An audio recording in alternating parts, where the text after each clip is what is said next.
Backwards and holds on. Oh, what a take. Series জিতে নিয়েছিল আগেই, কিন্তু শেষ ম্যাচটা যেন ছিল চূড়ান্ত বার্তা দেবার। এই বাংলাদেশকে আর হালকাভাবে নেয়ার সুযোগ নেই। সিরিজের তৃতীয় ম্যাচে আফগানিস্তানকে 143 রানে বেঁধে রেখে 6 উইকেটে আর 12 বল হাতে রেখে উড়িয়ে দিল জাকের আলীর দল। ব্যাটিং, বোলিং, ফিল্ডিং ত্রিমুখী আগ্রাসনে এমন এক জয় মাঠে গর্জে উঠল Bangladesh. On the boundary, yes, on the second attempt, yes, he's done it. Zaker আলীর নেতৃত্বে টস সেরে বোলিংয়ে নামা বাংলাদেশ শুরু থেকেই আফগানদের উপর চাপ তৈরি করে। আফগান ব্যাটাররা চেষ্টা করেও ছন্দে ফিরতে পারেনি।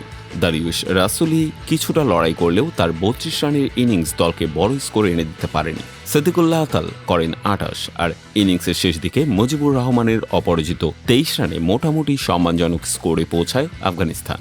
তবে সেটাও 143 রানের বেশি হয়নি। বাংলাদেশি বোলাররা ছিলেন দারুণ ছন্দে। মোহাম্মদ সাইফুদ্দিন 3 উইকেট নিয়ে দলকে এনে দেন সেরা শুরু। নাসুম আহমেদ ও তানজিম হাসান সাকিবের নিয়ন্ত্রিত বোলিংয়ে ধসে পড়ে Afghan top order. And spoons.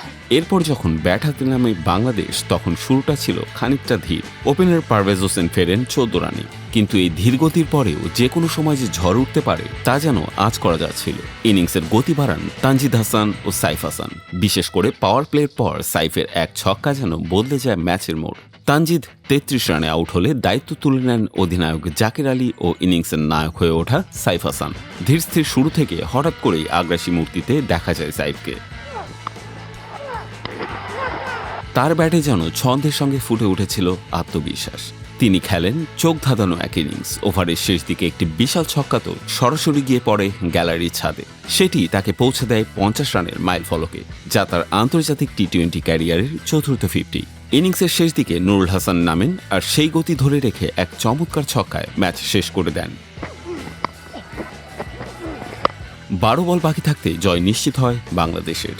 একেবারে দাপুটে জয়, নিখুঁতভাবে সম্পাদিত এক ম্যাচ পরিকল্পনা আর প্রতিটি বিভাগে দক্ষতা দেখিয়ে সিরিজটা শেষ করে তারা 3-0 ব্যবধানে। এই জয় এক প্রতিশোধের নাম।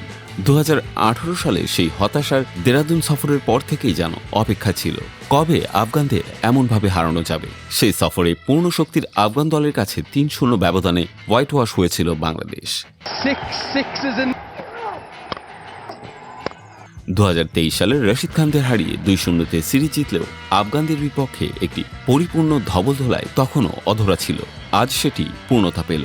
এই জয় শুধু মাঠের পারফরমেন্স নয়, একটি মানসিকতার জয়, আত্মবিশ্বাসের জয়। একসময় যে দলের মুখোমুখি হতে ভীত সন্তুষ্ট থাকত বাংলাদেশ, আজ তাদেরই চোখে চোখ রেখে হারিয়েছে একেবারে দাপুট দেখিয়ে।